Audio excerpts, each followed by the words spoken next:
অনলাইনে অতিরিক্ত সময় ধরে নেতিবাচক দুঃসংবাদ বা সংকটপূর্ণ তথ্য ভিডিও স্ক্রল করে দেখার একটি ক্ষতিকর অভ্যাস ডুম স্ক্রলিং। দীর্ঘদিন ধরে এই নেতিবাচক খবর দেখার অভ্যাস থেকে তৈরি হচ্ছে উদ্বেগ, ভয়, হতাশা, অবসাদ এবং মনোযোগের ঘাটতি। অনিদ্রা বা ঘুমের ব্যাঘাত, মাথা ব্যথা, পেশিতে টান সহ নানা অসুস্থতায় ভুগছেন অনেকেই। টেক্সাস টেক ইউনিভার্সিটির এক গবেষণায় দেখা গেছে, যারা সংবাদকে ব্যক্তিগতভাবে অতিরিক্ত গুরুত্ব দেন তাদের মধ্যে উদ্বেগ, মানসিক চাপ ও শারীরিক অসুস্থতার ঝুঁকি উল্লেখযোগ্যভাবে বেশি।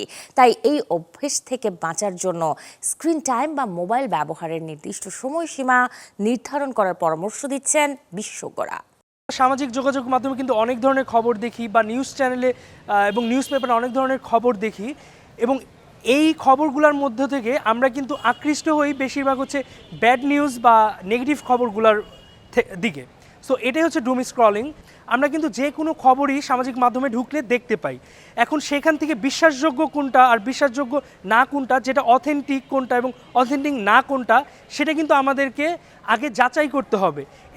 এই ক্ষেত্রে সরকার এবং সংবাদ মাধ্যম কর্মী যারা আছে তাদেরও কিন্তু অনেক বড় ভূমিকা আছে।